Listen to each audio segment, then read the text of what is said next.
दिल्ली के गालिब इंस्टीट्यूट में Shah ओलमा council board के सर्व समाज फाउंडेशन एवं राष्ट्रीय शाह समाज फाउंडेशन के 23 राज्यों से आए हुए प्रतिनिधि व धर्मगुरुओं के एक सम्मेलन में सर्वसम्मति से भारत जोड़ो पार्टी का गठन कर इंजीनियर नासिर अली शाह को राष्ट्रीय अध्यक्ष नियुक्त किया गया।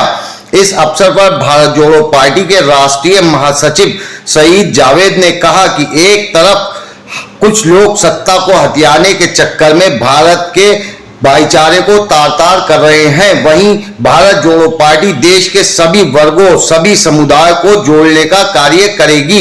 वहीं सब समाज के बुद्धिजीवी वर्ग के साथ ही डॉक्टरों, इंजीनियरों व वकीलों सहित सम्मेलन में आए 23 राज्यों के प्रतिनिधियों एवं पद अधिकारियों को संबोधित करते हुए भारत जोड़ो पार्टी के राष्ट्रीय अध्यक्ष इंजीनियर नासिर अली शाह ने कहा, आज मंच पर उपस्थित और हमारे नौजवान साथियों और हमारे सीनियर वरिष्ठ समाज सेवी लोग और संगठन के कार्यकर्ता, समाज सुधारक, समाज चिंतक लोग यहाँ मौजूद हैं। सबका इस्तकबाल, स्वागत और खैर मकदम।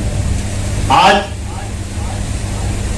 दिल्ली के सरजमी पर हम लोग बरेली से चल के यहाँ पर आए हैं, कोई गुजरात से चल के आया है और कोई मध्य प्रदेश से आया है, कोई राजस्थान से आया है और संगठन के लगभग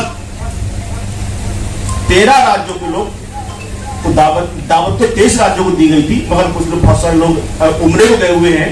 इस 2-3 प्रदेश ऐसे हैं जिनकी खुद की बेटी की शादी है, तो इसलिए नहीं आ पाए। खैर, बात यह है कि भारत जोड़ो पार्टी, हम लोग 3 संगठन हैं, एम राष्ट्रीय शाह समाज फाउंडेशन इंडिया, उलमा काउंसिल बोर्ड और सर्व समाज फाउंडेशन इंडिया। आज देश की तीसरी सबसे बड़ी, अगर इन तीनों संगठनों को इकट्ठा कर दिया जाए तो देश का तीसरा सबसे बड़ा संगठन हमारा है। अब संगठन बड़ा है, तीसरे नंबर का है और लोग यहाँ 125 है, 150 है, 200 हैं, ऐसे कैसे हो सकता है? लोगों को ऐसा महसूस होता होगा। तो मैं बताना चाहूंगा, ये मेरी गलती नहीं है, ये यहाँ के प्रशासन की गलती है। प्रशासन, जब मैं यहाँ आया तो उससे करीब 2 महीने पहले मैंने यहाँ की परमिशन की, 1.5 महीने पहले, तो कुछ नहीं कहा, कोई दिक्कत नहीं। बाद में बोले मैंने परमिशन के लिए 5000 लोगों की परमिशन दे दी है। मना कर दी गई कि 5000 लोगों के, हम लोग इस समय कोरोना काल चल रहा है, तमाम समस्याएं हैं देश के अंदर, हम यहाँ पर ये इसकी अनुमति नहीं दे सकते हम लोग। खैर, मुझे प्रोग्राम करना था राष्ट्रीय स्तर पर, क्योंकि मैंने सोचा कि अगर बरेली में प्रोग्राम करता हूं तो लोग देश के अंदर सोचेंगे ये क्षेत्रीय पार्टी है, तो क्षेत्रीय पार्टी का ठप्पा ना लगे इसके ऊपर, इसलिए मुझे सेंटर पॉइंट देश की राजधानी दिल्ली में ही करना पड़ेगा ताकि ये राष्ट्रीय स्तर की पार्टी कहलाई जाए। इसके लिए 15 राज्य, अब से 2 साल पहले बैक में चले जाए तो 15 राज्यों के लोगों ने मिलकर इस संगठन की रचना रची थी। इसका रचयिता मैं अकेला नहीं हूं, इसके रचयिता कुछ लोग 6, 7, 8 प्रदेशों के, 10 प्रदेशों के लोग यहाँ मौजूद हैं और कुछ उसमें से जो फाउंडर मेंबर है वो नहीं आ पाए हैं किसी कारण को, कि 2-3 प्रदेशों के जो हमारे प्रदेश के लोग हैं उनके बेटी घर में शादी है और 2 लोग उमरा गए हुए हैं। खैर, फिरोज साहब बिल्डर बैठे हुए हैं, इसाक साहब बैठे हुए हैं, ये फाउंडर मेंबर हैं। फाउंडर मेंबर कौन होते हैं? नाम दो के ले रहा हूं, नाम बहुत सारे लोग यहाँ फाउंडर मेंबर हैं। फाउंडर मेंबर का मतलब तो जो पार्टी के अंदर कागज देकर पार्टी की अनुमति देने का काम करता है, पार्टी को बनाने का काम करता है। तो फाउंडर मेंबर, ये पार्टी नासिर अली साहब ने विकसित नहीं करी, ये समाज के उन लोगों के जरिए और उन संगठन के वरिष्ठ समाज लोगों के जरिए कि भाई हम लोग बुढ़े हो चुके, दाढ़ी उड़ा गई और सब बाल सफेद हो गए, कोई 70 साल का, कोई 75 साल का, कोई 80 साल का। नासिर साहब, हमने सारी जिंदगी समाज सेवा की है, अब आप नौजवान हैं, हम भी नौजवान थे कभी, और हम अपनी जवानी लुटाकर अपने आप को बर्बाद कर और समाज के लिए हमने खिदमत अंजाम दी, मगर हमारी वो खिदमतें नजर नहीं आ रही देश के अंदर। क्यों? क्योंकि हम किसी पार्टी का नुकसान नहीं कर रहे हैं, किसी पार्टी का फायदा नहीं पहुंचा पा रहे हैं, तो आखिर वो पार्टियां हमारी बात क्यों मानेंगी? बात यहाँ पर ही तय होनी है कि आखिर हम यहाँ क्यों आए हैं और हम यहाँ किसका नुकसान करने आए हैं, किसका फायदा करने आए हैं। हमें नुकसान और फायदे से मतलब नहीं है। मतलब ये सवाल दो से रखे तो लोगों को चिंता होगी कि सर जब आपकी भारत जोड़ो पार्टी किसके नुकसान देने के लिए बनाई गई है और किसको फायदा देने के लिए बनाई गई है। ना किसी को फायदा देने के लिए बनाई गई है और न किसी को नुकसान देने के लिए बनाई गई है।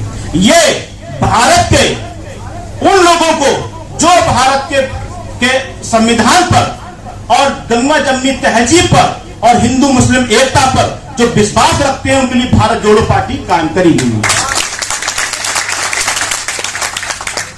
हमारे पूर्वज मन्नू शाह मलंग मदारी जिन्होंने 50 साल जंग लड़ी और अपनी हस्ती फना कर दी और उनकी हस्ती में हमारी कौम की भी हस्ती फना हो गई। सच है नहीं है? अगर वो विद्रोह न किए होते, सबसे पहला फकीर एंड सन्यासी, अगर वो काश वो विद्रोह न किए होते तो हमारी कौम आज भी नवाब होती, नवाब पटौती होती, नवाब रामपुर होती, नजलों के नवाब होते हम लोग, क्योंकि हम लोग नवाब थे। मगर आजादी से पहले मन्नू शाह मलंग मदारी ने वो बिगुल फूंक कर दुनिया को बता दिया कि हम लोग, अभी कहा ना मन से कि हम दो लोग देने वाले हैं, लेने वाले नहीं है। हम लोगों ने अपना खून देकर इस देश को सींचा है। और आज हमसे सवाल पूछा जा रहा है कि आप कौन? आज हमें दाढ़ी, टोपी, बुर्का, अच्छे कपड़े पहनने का हमें हक नहीं है। मॉब लिंचिंग, तमाम घटनाएं देश में हो रही हैं। आखिर जिम्मेदार कौन? हमने किसको सत्ता दी है और क्या समझ के सत्ता दी है? हमें सोचना पड़ेगा। हमें सोचना पड़ेगा। अगर आज हमने नहीं सोचा, इस सेंटर पॉइंट से विश्वास करना कोई और नहीं आएगा आपकी बात करने के लिए। जिस पार्टी को हमने 76 साल दिए, उस पार्टी ने क्या किया? मुसलमानों को लूट तो बर्बाद कर दिया और आज मुसलमानों को एक तरफ लाके खड़ा कर दिया और हिंदू समाज को एक तरफ लाके खड़ा कर दिया। बहुत सारी पार्टियां जिम्मेदार हैं देश को बर्बाद करने के लिए और दुनिया में नाम बदनाम करने के लिए। उन पार्टियों को बताने आज हम यहाँ सेंटर पॉइंट में आए हैं कि हम जब तक जिंदा हैं देश को बंटने नहीं देंगे, देश को टूटने नहीं देंगे।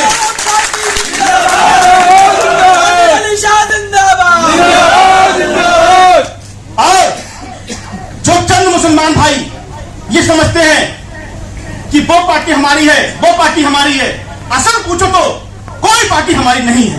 अगर होती तो मुसलमानों की हालत ये ना होती। आज के मुसलमान क्या वो जो सामान लेके जाते हैं घरों, क्या बोलते हैं उसके लिए? लेबली बोल रहे, कुछ और भी बोलते हैं। अरे नहीं, कुछ और बोलते हैं।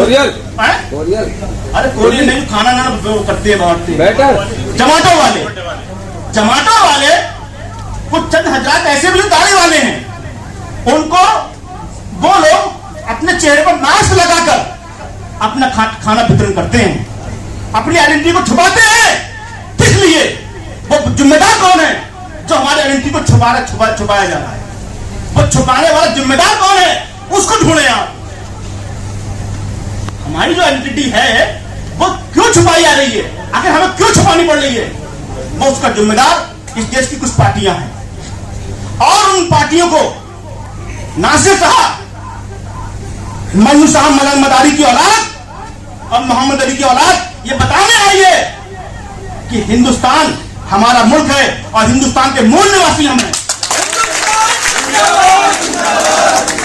और देश के संविधान में नहीं, देश के कुछ ऐसे कागजों में लिखा गया है कि देश का मुसलमान अल्पसंख्यक है।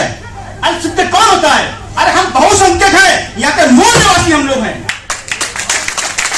और जब तक आपने मूल निवासी होने का आइडेंटिटी नहीं दी, सबूत नहीं दिया, तो यकीन मानना वो दिन दूर नहीं है। आज दाढ़ी छुपा रहे हो, कल टोपी भी छुपाओगे।